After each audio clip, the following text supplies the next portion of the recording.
Hi guys, চলে এসেছি নতুন ভিডিও নিয়ে আপনাদের জন্য। আশা করি আপনারা সবাই ভালো আছেন। আজকে একটা গ্যারেজে কার এসছে, স্করপিও। চলো তাহলে তোমাদেরকে দেখাই কীভাবে ওয়াশ করা হয়। আপনাদের দেখাই যে কি পরিস্থিতি, ধুল ও মিট্টি হয়ে রয়েছে গাড়ি পুরো। টায়ার ভেতরে, টায়ারের ভেতরে, বাইরে সব জায়গায় অনেক নোংরা হয়ে রয়েছে গাড়ি। তো আপনাদের দেখাবো কীভাবে গাড়ি ওয়াশ করা হয়, কীভাবে ওয়াশ করাই।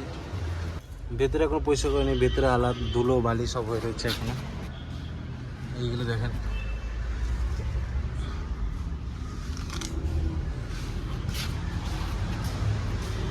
সব গাড়িতে এরকম ধুলো হয়, রাস্তা চলতি ধুলো গাড়িতে জমে। সবার আগে যদি পানি না মারা হয় তাহলে ঘষাঘষির সময় গাড়ি যেসব ধুলোগুলো থাকবে সেগুলোতে গাড়িতে ঘষলে কী হবে, গাড়ি ক্র্যাচেস হয়ে যাবে।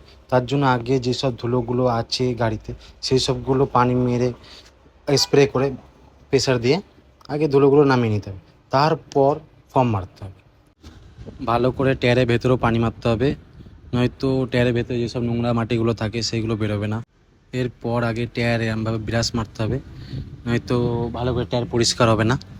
এবার টায়ারে ব্রাশ মেরে তারপর ফর্ম মারতে হবে।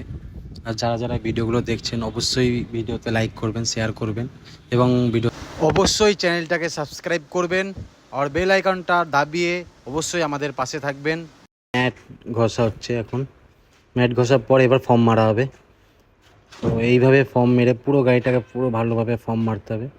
ফর্ম মারার পর এরপর কাপড় দিয়ে ভালো করে পুরো গাড়িটা ফর্ম মারার পরে ভালো করে কাপড় দিয়ে পুরো গাড়িটাকে ভালো করে ঘষা হবে, তারপর পানি মারা হবে।